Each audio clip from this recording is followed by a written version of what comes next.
Welcome to Cambridge Forum with John Mearsheimer and Stephen Walt, discussing the Israel Lobby and U.S. foreign policy. I'm Wendy Perlman, a fellow at the Belfer Center for Science and International Affairs at Harvard University's Kennedy School of Government. In March 2006, John Mearsheimer and Stephen Walt published an article entitled "The Israel Lobby" in the London Review of Books. It ignited a storm of controversy. They argued that a group of pro-Israel activists was manipulating U.S. foreign policy to benefit the state of Israel at the expense of the national interests of the United States. Publication of a book-length study developing their proposition has done little to calm the rhetoric of their critics or their defenders. What evidence do Mearsheimer and Walt point to in backing up their claim that the Israel Lobby is guiding policy decisions in Washington? What changes do they recommend to align U.S. Middle East policy with the nation's genuine interests? These are questions that John Mearsheimer and Stephen Walt address as they discuss their controversial book, The Israel Lobby and U.S. Foreign Policy. John Mearsheimer is the R. Wendell Harrison Distinguished Service Professor of Political Science and the co-director of the Program on International Security at the University of Chicago. Among his previous books is The Tragedy of Great Power Politics. Stephen Walt is the Robert and Renee Belfer Professor of International Affairs at the John F. Kennedy School of Government at Harvard University. He's the author of Taming American Power, The Global Response, among other books. Welcome to Cambridge Forum, John Mearsheimer and Stephen Walt.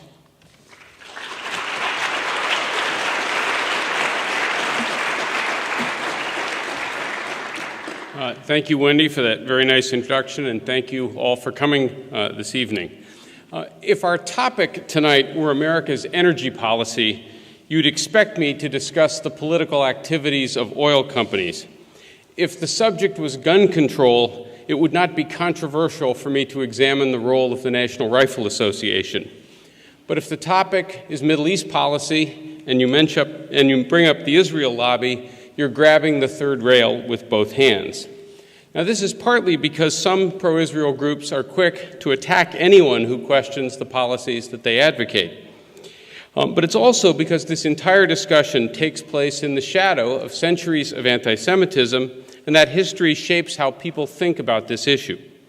If you talk about a powerful interest group that is mostly, though by no means exclusively, comprised of Jewish Americans, or if you point out that media coverage in the United States tends to favor Israel, or if you mention the impact of campaign contributions by pro-Israel political action committees, it reminds some people of bizarre conspiracy theories like the Protocols of the Elders of Zion. In our book, John and I explicitly reject all these anti-Semitic canards. For us, the Israel Lobby is just an interest group like lots of other interest groups in the United States, and most of its activities are as American as apple pie. We don't question Israel's legitimacy or its right to exist. In fact, we believe the United States should come to its aid if its survival is ever in jeopardy. But we also think the lobby's influence on U.S. foreign policy is a subject that reasonable people ought to be able to discuss openly, the same way we would discuss any other groups who are trying to influence American policy, foreign or domestic. Now, this subject is important because the special relationship between the United States and Israel affects all of us.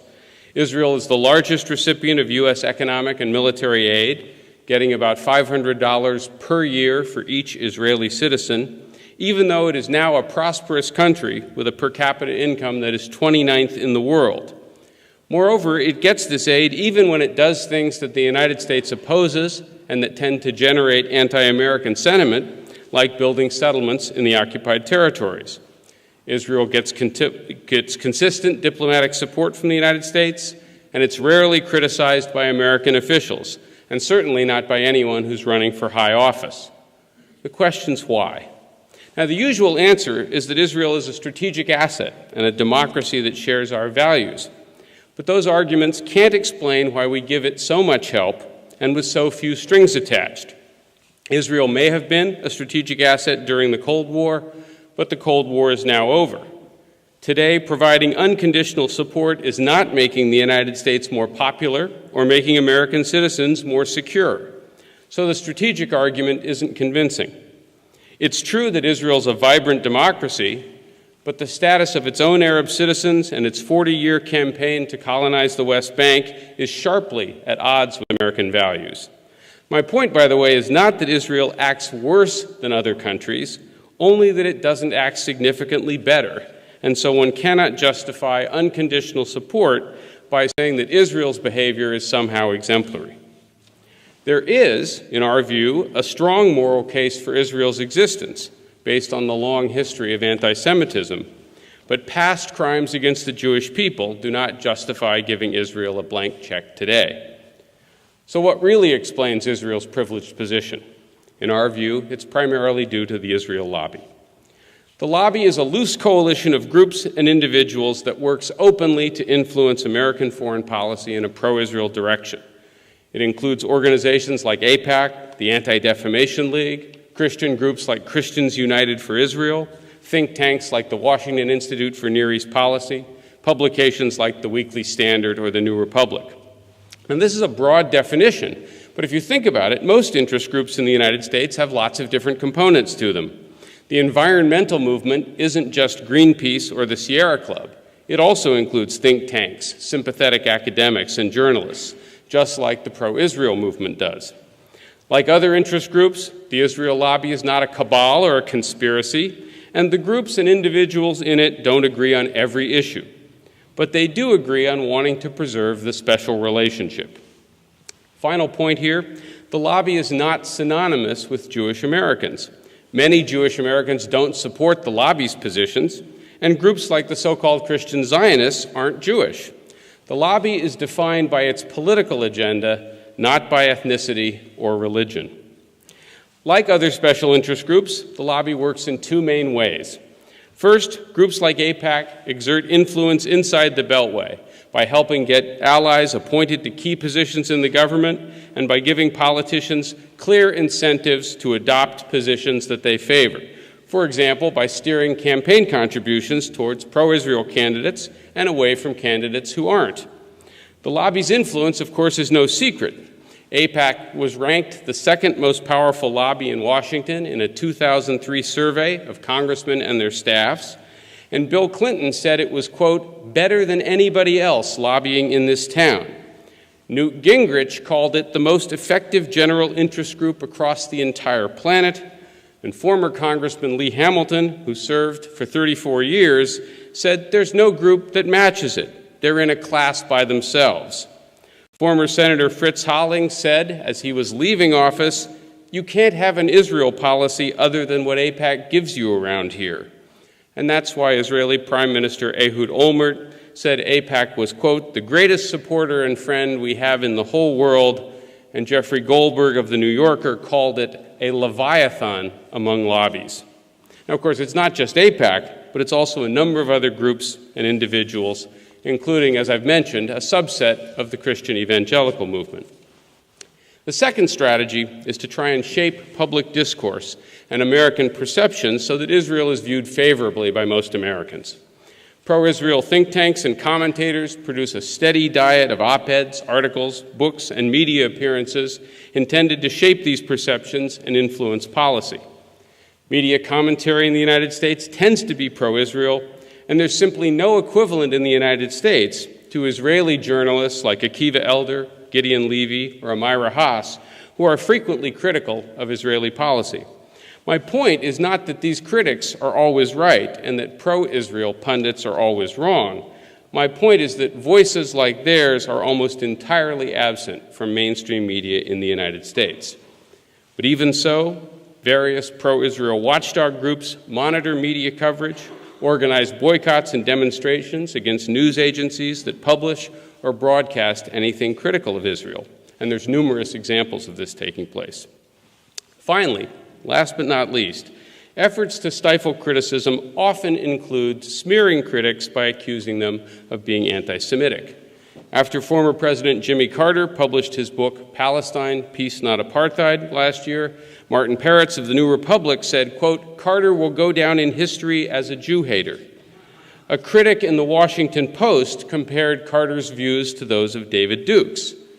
Needless to say, such charges were routinely leveled at us after our article was published, even though there's not the slightest shred of evidence to support them. Pro-Israel groups use these smear tactics for three main reasons. First, to distract people from the real issue, which is American policy. Second, to deter people from criticizing Israel or criticizing the lobby itself. No sensible person wants to be labeled an anti-Semite, so some people just keep quiet. And finally, this tactic marginalizes people in the public arena. After all, what politician would want to associate with someone who's been accused, even falsely, of being anti-Semitic? This works especially well in the foreign policy community, where being critical of Israel will almost certainly get you into trouble professionally. What's the result of all of this? On this one issue, there's little serious debate in the United States, little serious debate about support for Israel, especially in Congress, even when it's obvious that American Middle East policy has gone badly off the rails and in ways that are harmful to the United States and to Israel alike. To illustrate that point, John is now going to describe the lobby's contribution to the Bush administration's decision to invade Iraq. Thank you very much.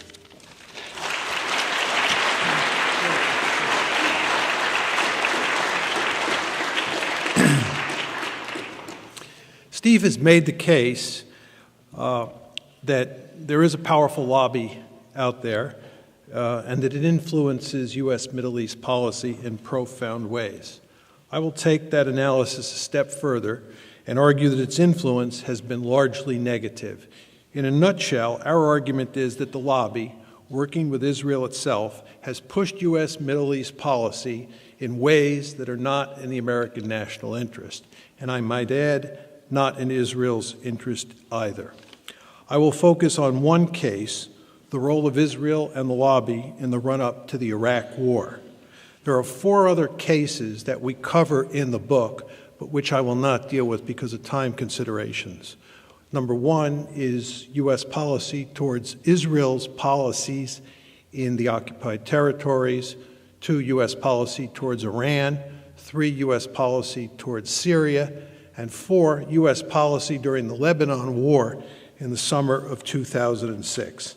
Let me now turn to Iraq. It is manifestly clear to most Americans that the Iraq War is one of the greatest strategic blunders in American history. Our argument is that Israel, and especially the lobby, were 2 of the main driving forces behind the decision to invade Iraq.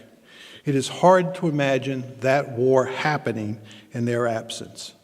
To start with Israel, it was the only country besides Kuwait where both the government and a majority of the population favored the war.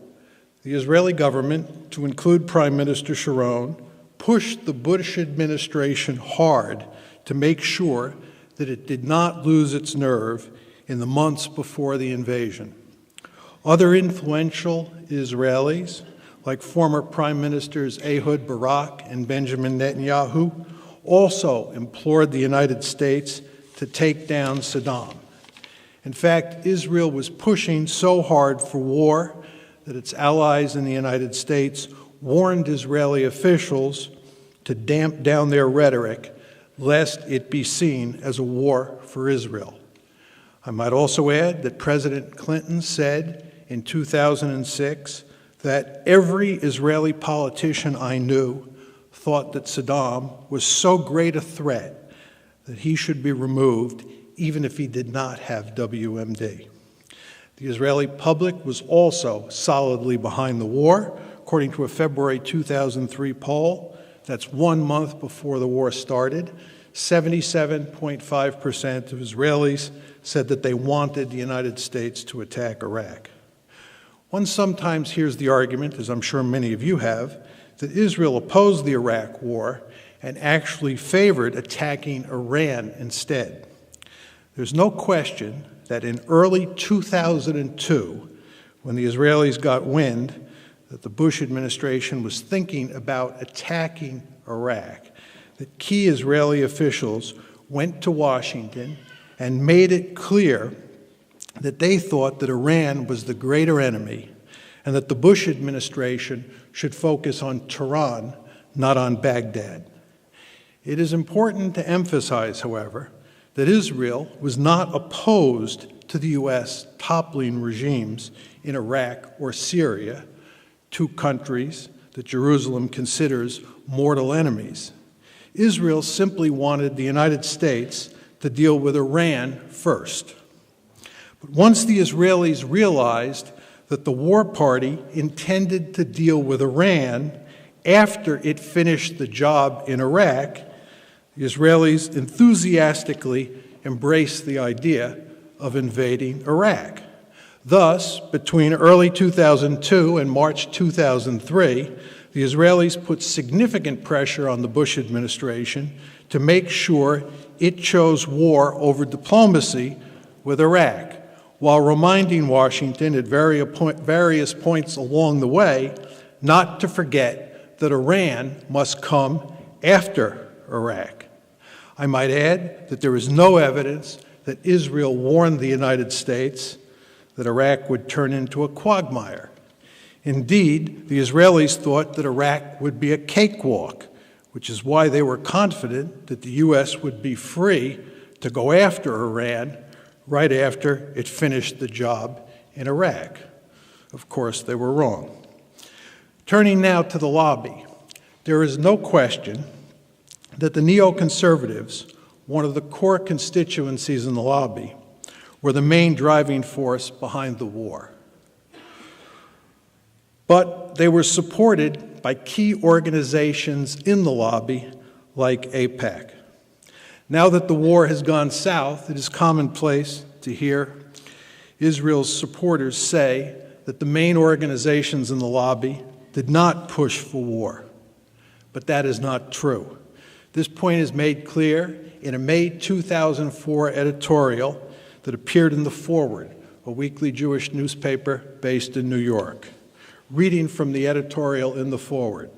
As President Bush attempted to sell the war in Iraq, America's most important Jewish organizations rallied as one to his defense.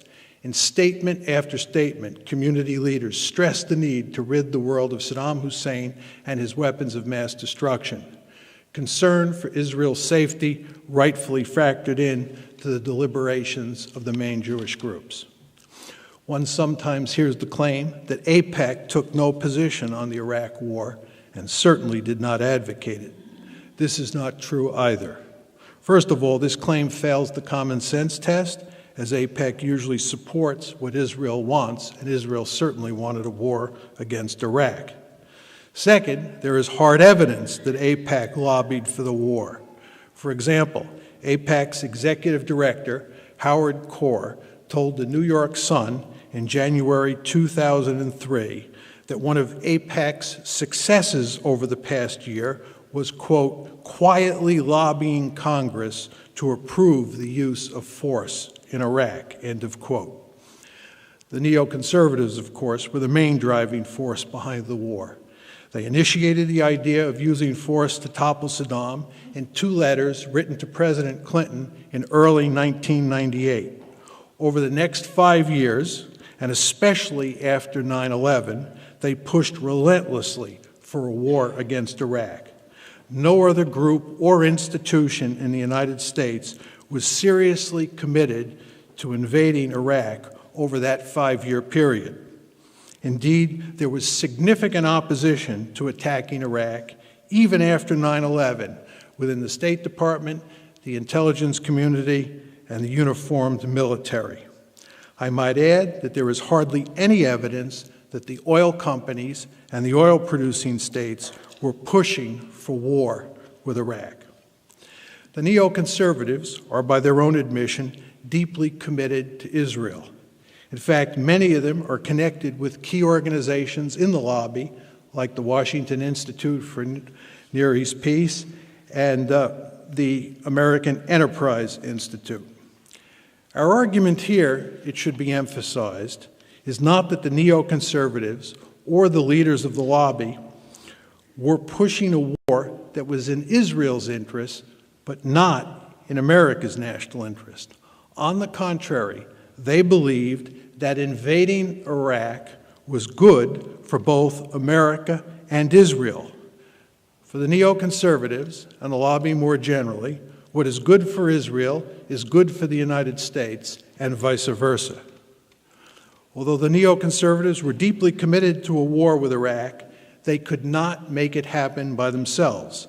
They failed to convince Clinton to go to Baghdad, and they had little luck selling the war in the first 8 months of the Bush administration. It was the events of 9/11 that created the circumstances where they could help convince President Bush and Vice President Cheney that invading Iraq was a good idea. But without Bush and Cheney on board, there would not have been a war. I might add that Steve and I believe that if Al Gore had been elected president in 2000, there would not have been an Iraq war. All of this is to say that the neoconservatives were necessary to have the war, but by themselves they could not make it happen. One final point is in order about Iraq. We are sometimes accused of saying that Iraq was a Jewish war. Nothing could be further from the truth. We pointed out in the book, as we did in the article, that polls taken before the war show that American Jews were 10% less supportive of the war than the general American public. Our argument is that the war was due in large part, not exclusively, it was due in large part to the influence of the Israel lobby, especially the neoconservatives within it. It's not the American Jewish community. And as Steve emphasized, the lobby is defined by its political agenda, not ethnicity or religion. Let me conclude with a brief word about what we think the U.S.-Israeli relationship should look like.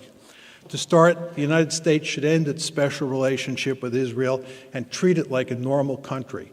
It should treat Israel the way it treats other democracies around the world, like Britain, France, Germany, Italy, and India.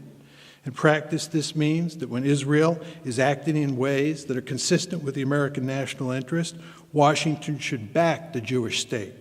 But when Israel is acting in ways that harm U.S. interest, Washington should distance itself and use its considerable leverage to get Israel to change its behavior, the way it would do with any other country that was acting in ways that might hurt the United States. Regarding Israel's conflict with the Palestinians, the United States should act as an honest broker. In other words, Washington should pursue an even-handed policy towards the two sides. In particular, the United States should make it clear to Israel that it must abandon the occupied territories and allow for the creation of a viable Palestinian state on those lands. Jerusalem should be told that the United States will oppose, not tolerate, Israel's colonial expansion in the West Bank. None of this is to say that the United States should abandon Israel. On the contrary, the United States should defend Israel's right to exist within its pre-1967 borders with some minor modifications. And most importantly, if Israel's survival is threatened, the United States should come to its aid. Thank you.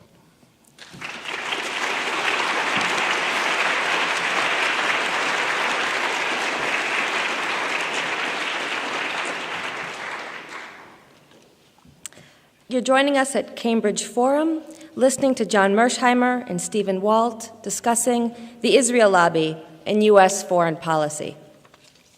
So I get to ask the first question. And in the book, you talk quite a bit about dual loyalty, so I'll ask two questions based on my own dual loyalties. And one is as a student of Middle East studies, and the other is as a student of political science. So as a student of Middle East studies, you discuss quite a bit in the book and in your talk as well about anti-Semitism, and also about anti-Americanism as one harmful outcome of our own country's policies in the Middle East. What you don't mention is anti-Arab or anti-Muslim sentiment that's so prevalent at these times in our country, especially after 9/11.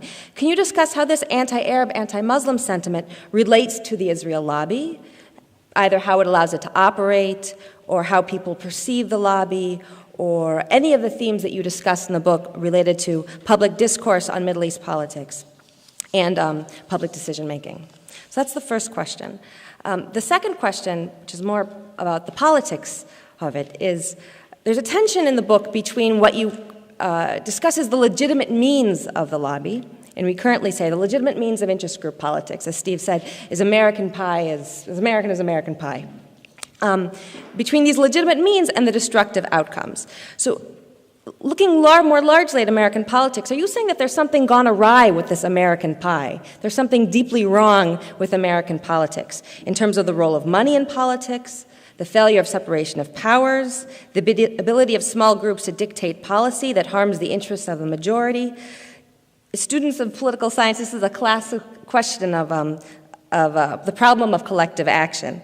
That what is rational for individual American politicians, obliging the lobby in order to get in office and stay there, is at odds with what is best for the United States as a whole. So how can these two be reconciled without some major overhaul of the American political system and the role of special interests in determining political policy? This is Steve Walt. I'm going to take the first question, and John will handle the second. Thank you, Wendy, for asking such easy questions. With respect to the first one on sort of the role of anti-Muslim or anti-Arab attitudes in the United States, which, when you think about it, aren't particularly surprising in the wake of September 11th, despite the efforts that many people have made to try and dampen those down. Let me just say a few things about it. One is, I think it's important to recognize that the Muslim world is quite heterogeneous, and the Muslim population in every country that I am familiar with is quite heterogeneous, in much the same way that I would argue that pro-Israel groups in the United States are also somewhat heterogeneous. Some of them say favoring a two-state solution, some of them being adamantly opposed, and it's important to recognize that heterogeneity. That said, I do think that some groups in the Israel lobby have encouraged, or some individuals have encouraged us to take a much more hostile view of the Muslim world than is warranted. People like Norman Podhoretz, who appear to be obsessed with Islamofascism, it seems to me, are encouraging us to see the entire Islamic world as fundamentally hostile to us, asking us to treat the entire Muslim world as though it is all just like and in full agreement with its worst, most extreme, most violent elements, with people like Osama bin Laden. You see this also in those who argue that anti-Americanism in the Arab and Islamic world is driven by some great cultural clash, that it's sort of what we are, what we stand for, rather than a reaction to American policy. This flies in the face of numerous public opinion surveys that show that anti-Americanism in every part of the world, but especially in the Arab and Islamic world, is driven not so much by cultural differences, but again by reactions to what they regard as unjust or conflictive American policies. Just one final point is, what we have to recognize here in the United States is that many of these reactions and these conflicts that we have, even with countries in those regions, is not based on some deep and irrational hatred of the United States. Again, it's based on what they regard as a real conflict of interest. For example, we now have a serious conflict with Iran over Iran's nuclear ambitions, but Iran is not seeking control of the nuclear fuel cycle and possibly seeking to get nuclear weapons because it has some deep religious or cultural conflict with the United States or even with the West.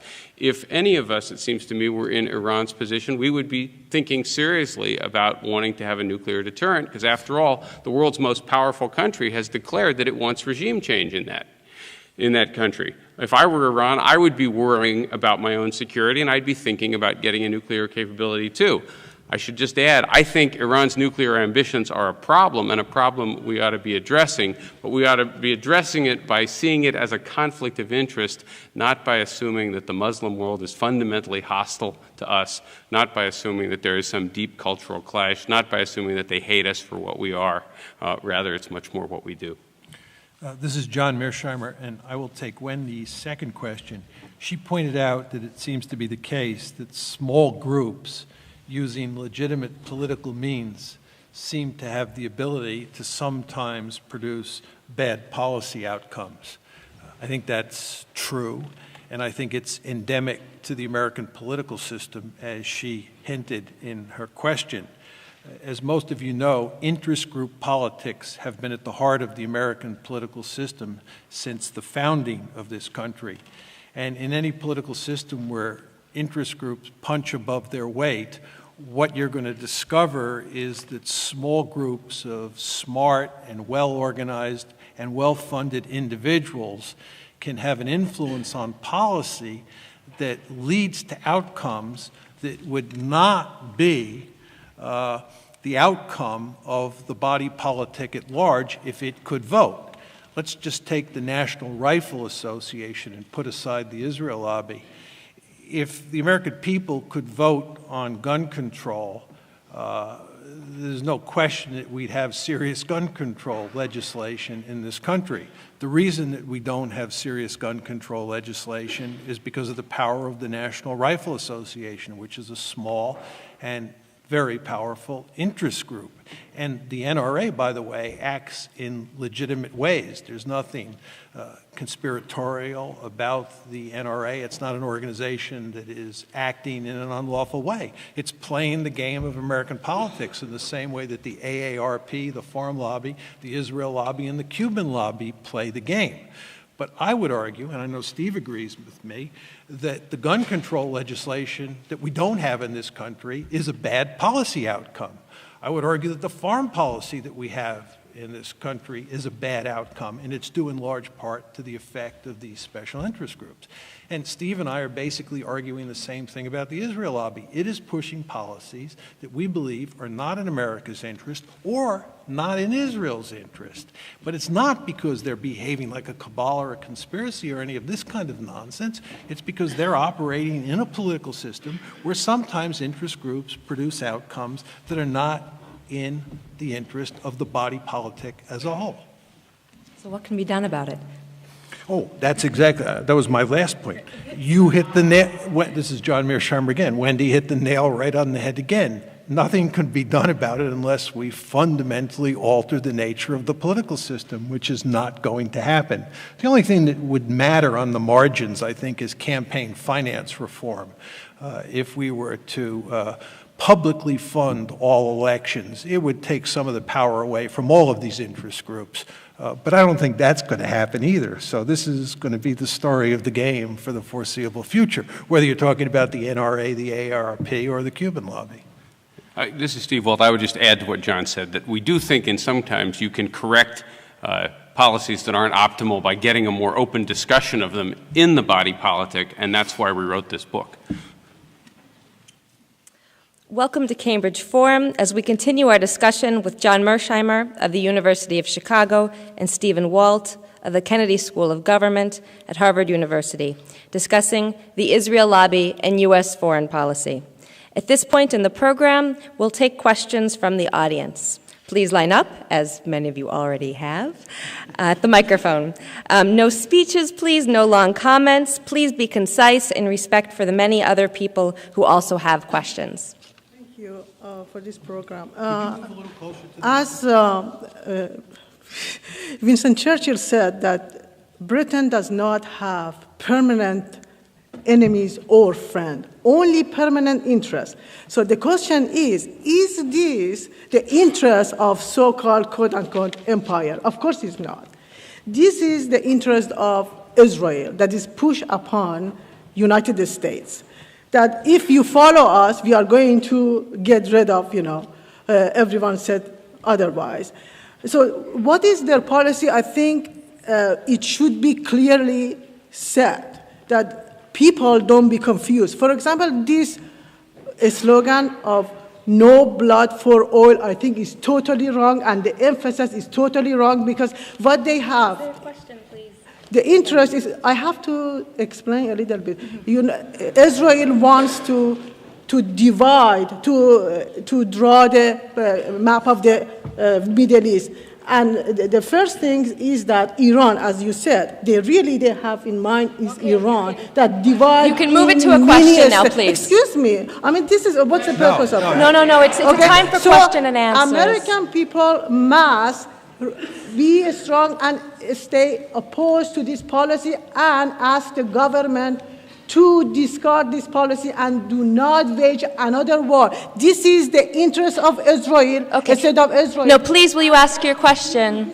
Interest of the Israel on American expense, okay? Okay. So, and also by this policy. No, I'm afraid. Look at all the people behind you. No, I'm. There's lots of people behind you. Come on. I'm sorry, I mean, you have to be. No, it's not fair. No, well, thank it's you. not Well, fair. For the past 20 years, you are not. Let's not answer the question. Okay. Let's just the next question. Please. No. No, well, thank you. Thank you for your comments. We'll ask John Mearsheimer and Stephen Walt to comment now on the comments you made. Thank you.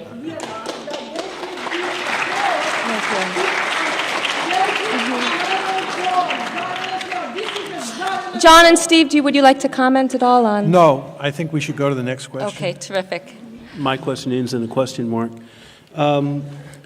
In George Washington's farewell address, he devoted, I think, 5 paragraphs to admonishing the young country about entering into entangled alliances, saying that we would end up abandoning our own values, like maybe civil rights. We would adopt the enemies of a country that we have no natural quarrel with. And so my question really is are we there yet? Is this an example of in your view, as academics, of what he was predicting? Thank you. Okay. Yeah, I think that the question referred to George Washington's farewell address and his concern that we might become too heavily tied to any single country. And I think that this is a case where not only has the United States adopted a special relationship towards Israel that's no longer in our interests, but rather one where we would be better allies for Israel if, in fact, we had a more normal relationship. At the conclusion of the book, we actually talk explicitly about having a more normal relationship that was more conditional. And when you think about it, right, that's what a friend does for its friends. You don't support your friends unconditionally. When you think your friends are doing something that's not in your interest and not in their own interest, you tell them so and you try to persuade them to behave differently. Right now, because, in our view, the political influence of these various pro-Israel groups, it's become virtually impossible for American politicians to criticize Israel, to put any meaningful pressure on Israel, or even for foreign policy elites to have much of an open discussion of this subject. This is not good for the United States, but more importantly, it's not good for Israel because we're not able to be a good ally that it can occasionally tell the Israelis when they're doing something that's not smart for them either.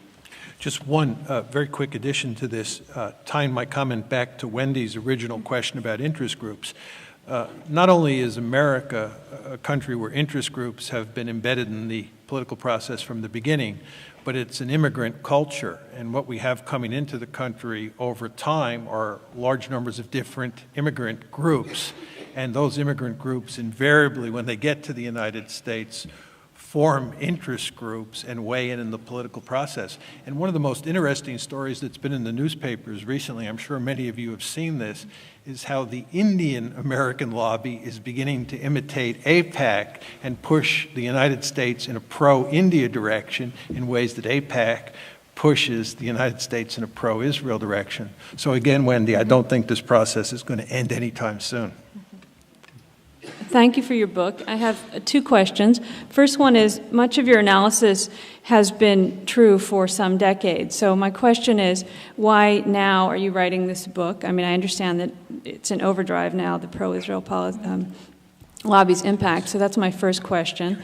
My second question is, how do you factor into your thinking the arms manufacturers and military and security-related industries and corporate interests that profit so much from ongoing violence and conflict in the Middle East and their influence on our foreign policy?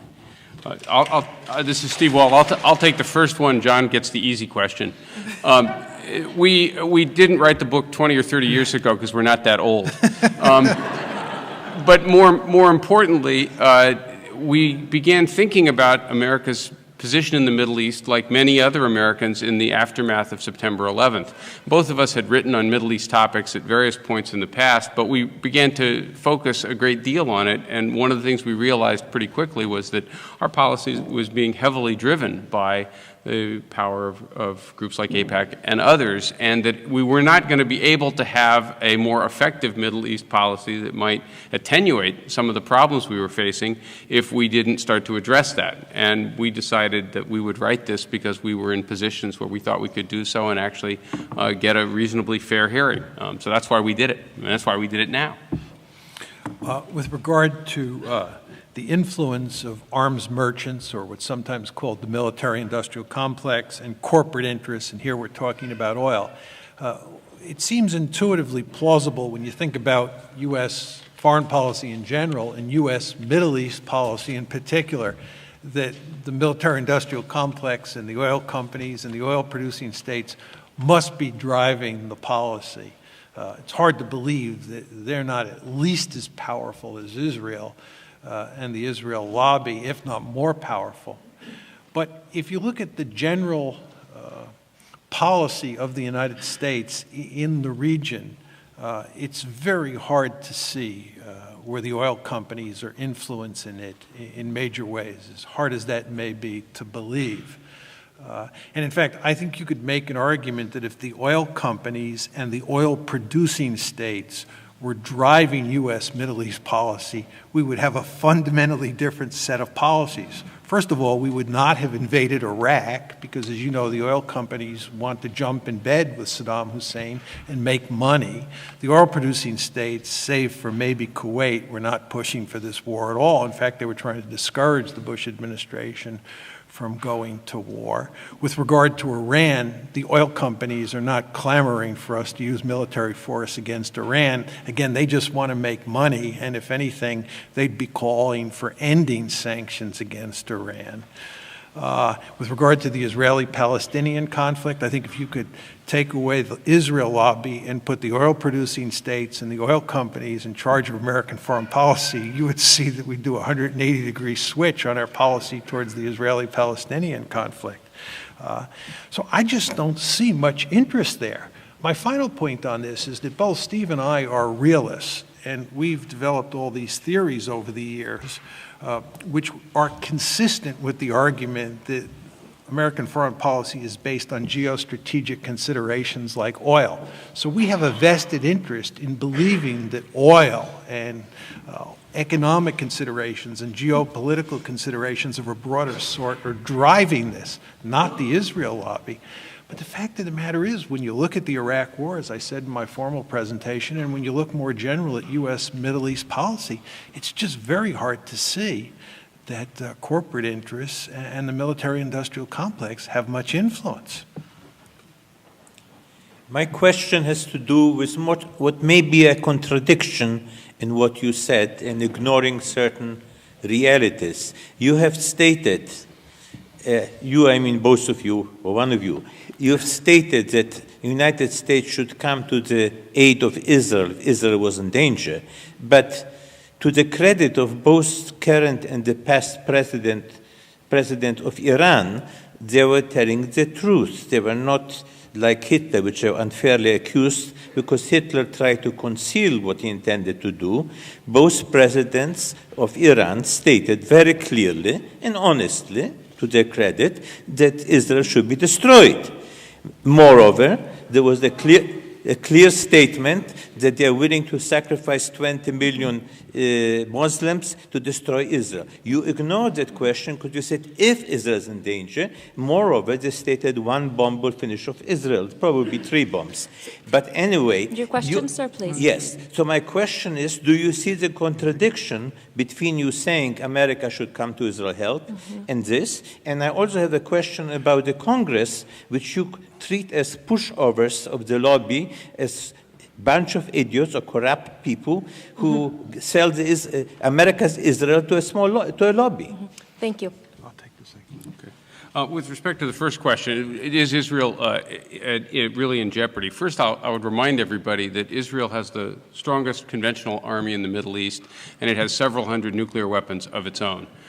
this famous statement by Iranian President Mahmoud Ahmadinejad, which is frequently mistranslated as wiping Israel off the map. What he actually said, and this is an allusion to an old speech by Khomeini, was that Israel should be erased from the page of time, a nice poetic way of saying that the Jewish state in Israel should go out of existence the same way that, say, the Soviet Union went out of existence as a political regime, or the same way that the Shah's regime fell. It was not saying that Iran was going to attack Israel. It's not saying that Iran was going to attack Israel with nuclear weapons if Iran ever gets nuclear weapons. Now, I find Ahmadinejad's statement objectionable in the extreme. I find his Holocaust denial even more bizarre and objectionable, but we ought to be clear on what he was saying. He was saying that he thinks the state should go out of existence and be replaced by some other kind of government there, not that he was not calling for the physical destruction of Israel.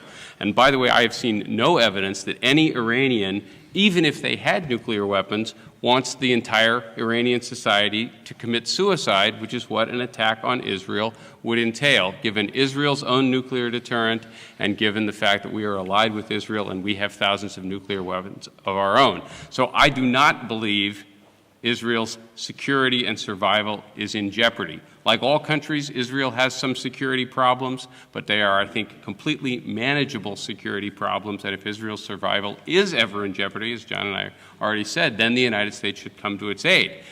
None of those things, by the way, mean giving Israel unconditional support for everything it wants to do. With regard to your second question about us essentially saying that Congress is a bunch of idiots or pushovers or they're corrupt, that's, I think, not an accurate statement of what we were saying.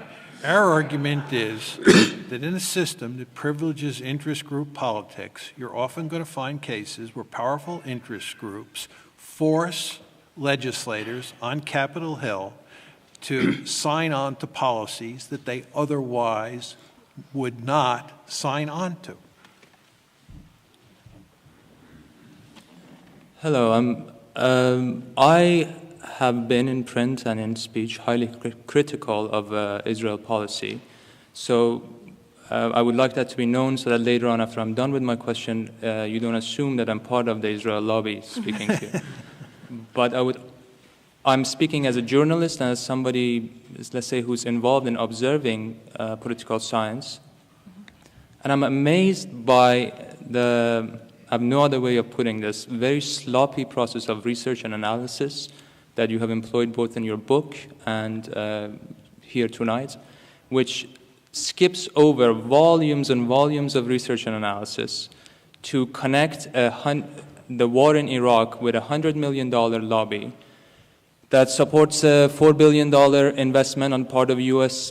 government in Israel per year. Instead of, let's say, the oil interest, which happens to be the single biggest business in the world, or the military-industrial complex in the United States. You simply ignore that right before we went to war in Iraq, we went to war in Afghanistan, which was a war that I didn't see in your book or in this speech tonight, you connecting with the Israel lobby at all. And my second question, I'm sorry, which is very related, is that don't you feel that by so haphazardly connecting a war that has many, many influences and many, many repercussions for the American people, so haphazardly connecting it with Israel, you're very irresponsibly placing the entire blame on Israel and therefore contributing to anti-Israeli and subsequently anti-Semitic feelings in this country? This is John Mearsheimer. I'll take this question. First of all, on the business of sloppy research, it's one of the charges that's often leveled at us. And Steve and I have each written 3 books and countless articles, and nobody who has read any of those books or articles has ever accused us of sloppy scholarship. Do you really think that when we decided to, as Steve put it, grab the third rail with both hands, that we decide at that point to let our guard down and do sloppy research? Second, do you think that Farrar, Straus, and Giroux which is our publisher and is one of the most distinguished publishing houses in the United States, would allow us to produce a sloppy book? Don't you think that when we were producing that book, Steve, me, and the folks at Farrar, Straus, and Giroux, that we went to enormous lengths to get the story right because we knew we'd be accused of sloppy scholarship? This is not to say there's not a mistake or two in the book. No two human beings can write a book of that length and not make a mistake or two. But I think that the argument that this is sloppy scholarship does not hold water. And I think if you look carefully at the reviews of the book, nobody has made, in a systematic and fair-minded way, the case that it is sloppy research. That's not to say you have to agree with their conclusions, but it's not sloppy. With regard to the oil interests in the military-industrial complex, as I said before, there's just not any evidence, or there's just not much evidence out there that they drive U.S. Middle East policy, as hard as that may be to believe. I would invite those who doubt what I have to say to go out and research the subject yourself. And if you can convince me otherwise, I'm certainly willing to buy your argument because it'll support my previous scholarship. With regard to Afghanistan, we did not argue, as the questioner pointed out, that Afghanistan was caused in any way by the Israel lobby. That's not true. Not every war in American history was caused by the Israel lobby. We would not be foolish enough to make any such argument. And furthermore, we're not making the argument with regard to Iraq, to use the questioner's rhetoric, that the entire blame for that war rests on the lobby and on Israel. Our argument was that the lobby by itself could not make the war happen. President Bush and Vice President Cheney and Donald Rumsfeld, three individuals who are not in the Israel lobby, were necessary to make that war happen. I want to be perfectly clear on it. Our argument is that nevertheless, the lobby, especially the neoconservatives, were a main driving force behind that war. They were a necessary but not sufficient condition. And again, look at the book if you have any doubts about this. There is a lot of evidence to this effect. And a good number of people, including people like Philip Zelikow, who has worked for Condoleezza Rice, and Wesley Clark and former Senator Hollings, have said that the war was due in large part to the efforts of the Israel lobby. This is not that controversial an argument. And when you take into account that most Americans, especially those who were pushing for the war, like the neoconservatives, thought this was a cakewalk, it's not hard to understand why that's the case. My name is Michael Brower. I love to be a critic. I'm sorry I haven't yet read your book, so I have to be addressing your speeches tonight. And I sat there, and unfortunately, I couldn't find anything to disagree with or to criticize or to question except your language. And what I object to, and I want you to start thinking seriously about changing your language in one respect. Over and over again, you use the phrase neoconservatives and neocons, which is their own choice of language to put respectability on what they do, that inner group of 25 you spoke of. I submit, you don't have to buy my language, but please think of your own separate language. They're not conservatives, they're not neocons, they're reactionaries. They're radical reactionaries, and worse, they're imperialists. So my own term for them is incompetent imperialists.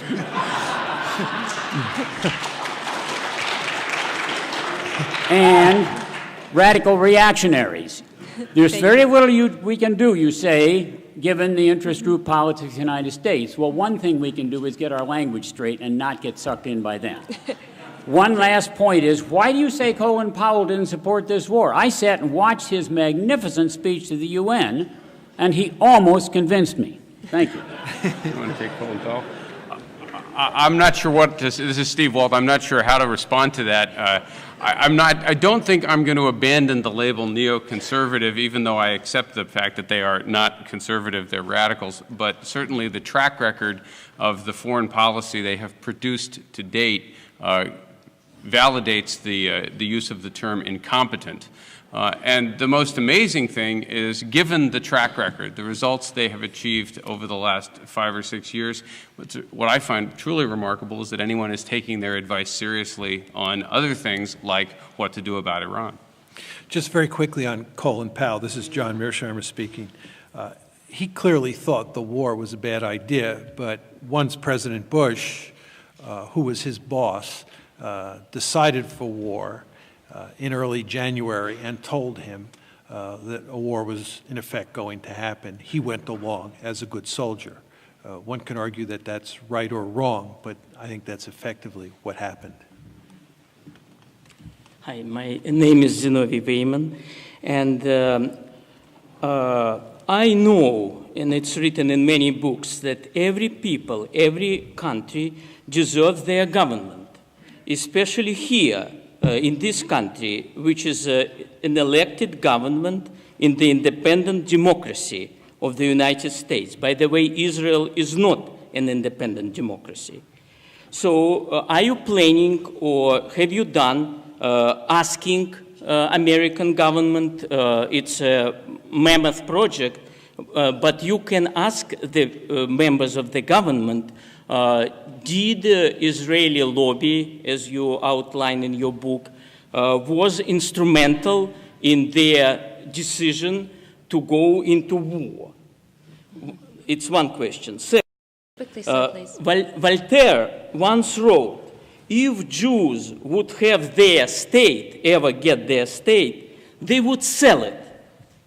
So it's, you say that you are not anti-Israel and you are not anti-Jewish, you claim. But why do all anti-Semites and all anti-Israel bigots are in favor of your book? Okay, thank you. Thank you. I'll do the second. Okay. I'm not sure I understood the first question, but I'll give it a shot. We did talk to a number of people in Washington about this. Needless to say, there is a methodological issue. If you go to any politician in Washington and say, did you support the war of Iraq because of pressure from a domestic special interest group? You're not going to find very many people who will say out loud, yes, I did. I thought it was a bad idea, but I caved into political pressure, or I was just misled. So you're not always going to find that kind of smoking gun evidence when you interview people. There are a few cases where you do find it, and we include those in the book, but you're not going to find that many cases. Nonetheless, I think there was considerable evidence we were able to present showing both the positions of people who were advocating for it and the effects this had on the policymaking process. And I think people are simply going to have to read the book. And I would just emphasize, by the way, you don't want to just read the Iraq chapter. There's lots of other cases in there that illustrate the same sorts of things that we were talking about. I will let John take the second question, but if he misses anything, I'll come back. Yeah. The second question had to do with why, to repeat the questioner's rhetoric, all anti-Israel bigots love our book. First of all, I don't know how many anti-Israel bigots are out there, and I don't know that they all love our book. I think the good news is that there is not much anti-Semitism in the United States. There are not many David Dukes out there. But I want to be very clear that Steve and I condemn those anti-Semites, and we are troubled by the fact that they like our book. But the fact is anybody here who has written a book or an article knows you don't have any control over who likes your book or who dislikes your book. But I think that it is possible that many of these anti-Semites like our book, not because they've been reading our book, but because they've been reading the reviews of our book, which misrepresent the book. See, it's very important to understand that all sorts of reviewers of our book, and these are by and large people closely associated with the Israel Lobby, say that we are accusing Jews in America of conducting a conspiracy or a cabal. Now, as Steve and I have made it perfectly clear, we are saying no such thing. But for some reason, our critics keep repeating that foolish argument. I can't understand why. I think that these people are just having real trouble reading the book. But nevertheless, you could understand how someone like David Duke, when he reads Abe Foxman's comments on our book, comes to the conclusion that we're making the sorts of arguments that David Duke loves to hear. But it's very important that you go away tonight realizing that we do not make any such arguments, and indeed we condemn the David Dukes of the world who make those foolish arguments about conspiracies and cabals. Thank you. We have just about 15 minutes left, so. It's been noted elsewhere on more than one occasion that the reaction to your book comes as much not only from what you said, but perhaps even more from the fact that you said it. It's one of these rare occasions where someone from within the establishment is saying things that many outside the establishment have been saying all along for many years. I noticed here tonight that you keep repeating that these policies are bad for the United States and Israel, but you never mention that they're even badder or worse for Palestinians. So it makes me wonder whether the doubts that are starting to creep into certain sectors of the establishment are based more on tactical considerations than they are on moral considerations. And what does this say not only about the moral turpitude of American foreign policy over the last half century in the Middle East, but of American foreign policy in general? Thank you. Yeah, I'll take a swing at that. I mean, John and I, as he's already indicated, are thought of as realists, and we're pretty comfortable talking about strategic interests. That's what we were trained to do. I am not a moral philosopher, so I don't consider myself to have. Excuse me, let me finish. All right. Now so I don't consider myself to have any enormous expertise. That said, I think it's clear if you read our book that we are deeply troubled by actions both by the United States and by Israel and by some of Israel's adversaries that we regard as patently immoral. That we think the way the Palestinians have been treated is reprehensible. We think if Israel is entitled to its own state, then the Palestinians are entitled to their own state as well, and they certainly don't deserve 40 years of occupation, often involving quite brutal treatment. We think that that's a policy that's indefensible for the United States to be backing, and we tried to make that clear as well. I'd have to think a little bit longer about whether or not I wanted to sort of cast a grand moral condemnation on all of American foreign policy, but I'll just say the following. I think all countries, including all great powers, have done pretty horrible things, because I think we're all flawed as human beings, and the leaders of great countries make big mistakes sometimes, and sometimes those mistakes are deeply immoral, and Americans are not immune to that problem either. So again, I'm not going to say we're worse. I think in some respects, by the standards of great powers, the United States has done reasonably well, but we're by no means perfect. Can I just say a word or two, because this is John Mearsheimer, because it is an excellent question. As a realist, I believe that sometimes moral and strategic considerations are at odds. And in those cases, states invariably pursue what's in their strategic interests. In other words, strategic interests trump moral considerations. And there are plenty of examples of that in American foreign policy over time, which would be grist for your mill. But what's very interesting, in my opinion, about this particular case, and here we're talking about American policy towards Israel and the Palestinians, is that it is a beautiful case where strategic imperatives and moral imperatives are lined up. It's in America's strategic interest, and Steve and I also believe it's in Israel's strategic interest, to end the occupation and create a viable Palestinian state. It is also, as you alluded to, the morally correct thing to do, both for the United States and for Israel. This occupation is a strategic and moral disaster for Israel, even more so for Israel than it is for the United States. So this is a case.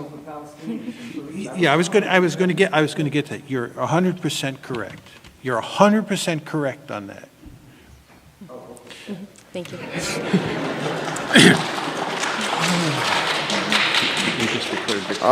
Yes, I just want to say that if I were you, I wouldn't be talking about what's in Israel's interest, because that sounds a bit condescending, and for myself, I don't really care what's in Israel's interest. I care what's in America's interest.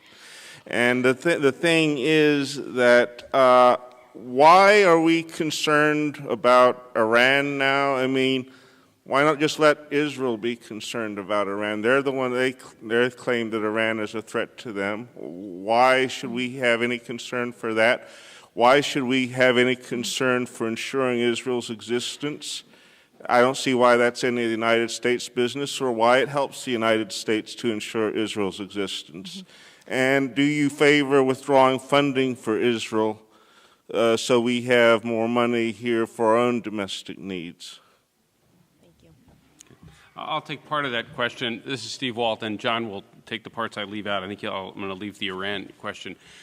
Here, we, in our book, focus primarily on the American national interest, but we talk at times about these policies not being in Israel's interest because we recognize that many Americans do have a strong attachment to Israel. And as an immigrant society, as John alluded to a while back, many Americans have attachments to countries, other countries, in addition to the United States. Doesn't mean they're disloyal. It just means that for various different reasons, they also feel strongly about some other country, and that's perfectly fine. It's perfectly fine to manifest that kind of an attachment in politics.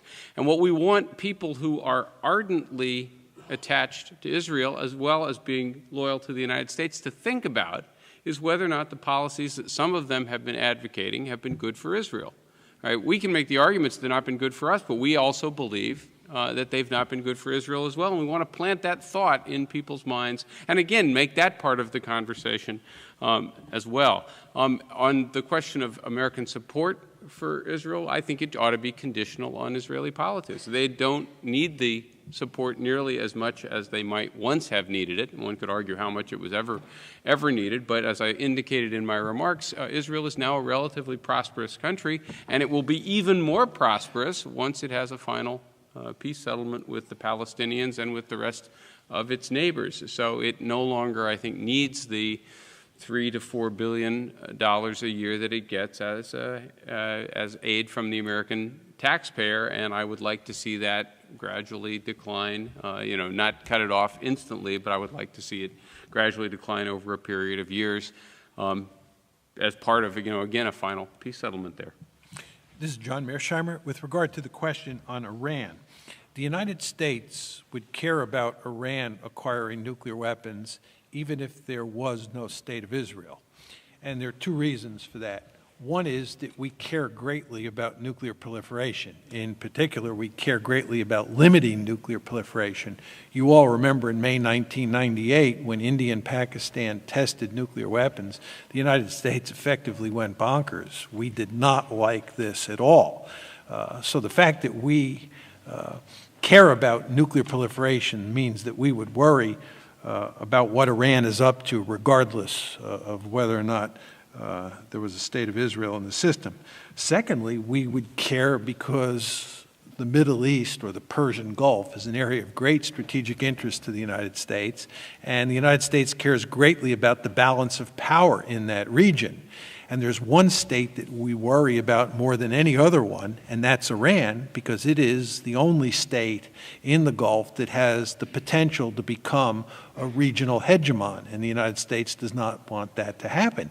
And if Iran were to acquire nuclear weapons and no other state in the Gulf had nuclear weapons, that would matter in terms of the local balance of power. So we would care anyway.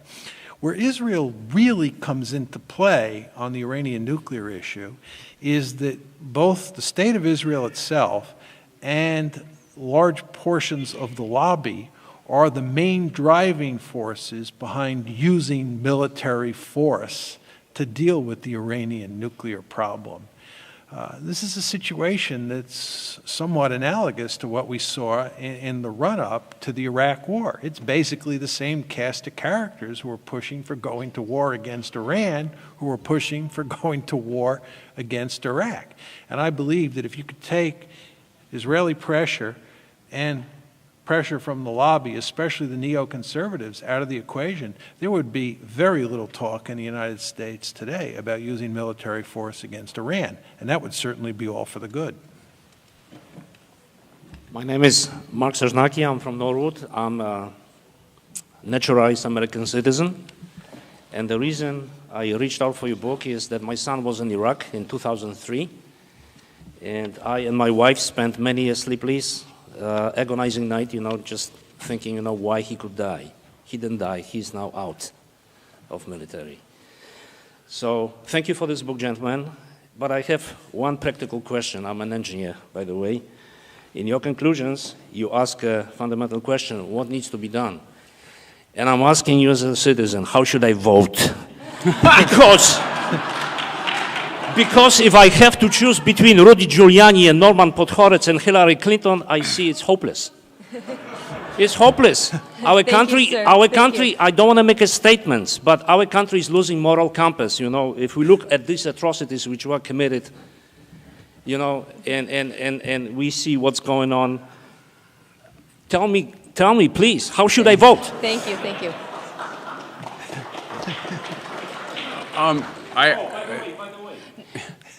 Let everybody know that we can use write-ins, right? We can use write-ins. We don't have to choose candidates which are like in my previous communist countries were given to me. We have write-ins. We can write George Washington, Jefferson. Thank you. The question is clear. Yeah.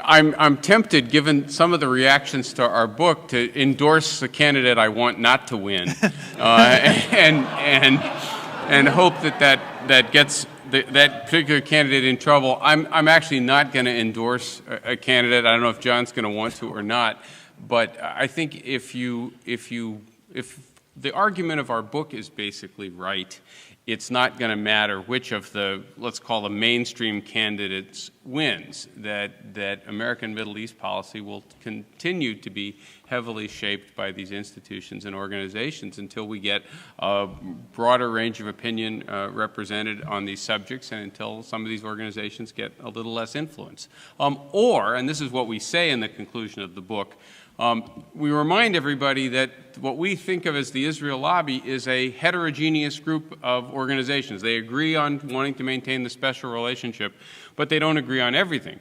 One of the big problems now is that many of the policies that the most influential and powerful organizations in the lobby are pushing are some of the more hardline and extreme ones. And there are more moderate groups within the so-called Israel Lobby or pro-Israel community whose views are much more sensible.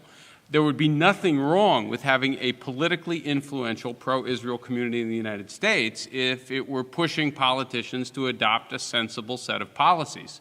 So again, the problem is not the fact that there's a powerful lobby. The fact is that the problem is that that powerful lobby has been pushing for a confrontational approach to most of the Middle East and against a two-state solution for Israel and the Palestinians. If we had a lobby that was pushing the other way, I'd probably be supporting it. Sir. Hi. I was at your presentation at MIT earlier this month and asked a question that you either failed or refused to answer. And I want to ask it again because I think it gets to the heart of what this discussion is actually about. Do you believe it is possible for somebody in good faith, in good conscience, who is looking at the evidence to come to a different conclusion about what U.S. policy ought to be? Of course. Then sure. what's the point of your book? Are you asserting that the people who are in favor of a policy that's different from yours are acting in bad faith? No, we think they're wrong, but they're not acting in bad faith. No, this is America where we debate policies, we debate disagreements, and we see who can win the debate. One of our objections is that there hasn't been much of a debate on this policy in the United States because any time people try to raise this, they immediately get accused of being anti-Semitic. Right? So we haven't had much of an open discourse in the United States. We don't have very many people representing the Palestinian views on the pages of the New York Times or the Washington Post. Right? Jimmy Carter is one example, and look what happened to Jimmy Carter. Right? Jimmy Carter gets accused of being a Jew hater. Right? But we do not believe our critics are acting in bad faith. We think they're wrong. And Jimmy Carter didn't pursue the policy that you're advocating when he was president. And George Bush Sr. didn't pursue the policy that you're advocating when he was president.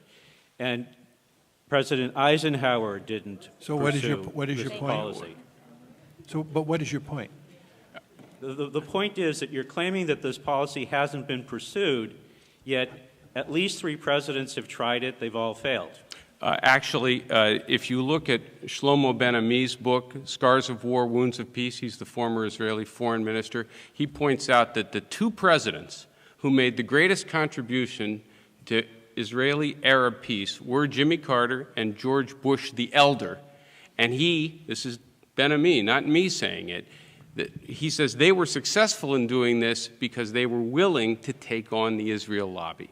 So, yes, we agree with you. If more presidents were willing to take on the Israel lobby, we'd actually make more progress towards peace. That's certainly what Ben-Ami was arguing.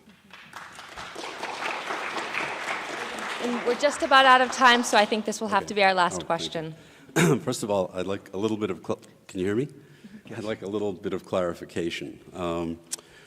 I don't speak Farsi or read Farsi.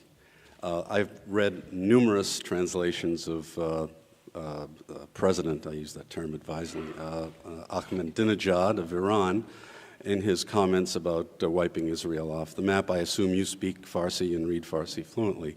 But considering the fact that his remarks came at the confluence of installing 3,000 centrifuges to produce fissionable material, his Holocaust denial conference, and preceding his presidency, the moderate President Rafsanjani's nuclear threats against Israel as well, I'm a bit puzzled by your absolute certainty that this was not an ominous and existential threat from the Mad Mullah of Tehran. That's number one. Could you just specify what the nuclear threats against Israel were? Yes. I refer anybody here to Google Rafsanjani, Israel, and nuclear, and you will find specific ominous nuclear threats that the former president of Iran made against Israel. You can check it. But secondly, my second question is, and I want to be brief. We're just about out of time. How do you explain the very broad trashing of your book by respected analysts from journals as diverse as the New York Times, the New Yorker, the New Republic, and institutions like the Council on Foreign Relations, which by no stretch of the imagination can be considered pro-Israel or neoconservative? Thank you, sir. Specifically, Walter Russell Mead, in a recent review, and I quote, called your work remarkably slipshod handling of evidence, and also Benny Morris, who you rely on in your book quite substantially, and his comment was, and I quote, Walt and Mearsheimer are outrageously incorrect historical asserters, and they provide very voluminous footnotes to that. Right. If your book is so rock solid in its scholarship, how do you explain these very respected critics trashing your book? Thank you. I'll take the second one. Yeah. With respect to... please, ma'am, please. I think the question was directed at us. With respect to Ahmadinejad...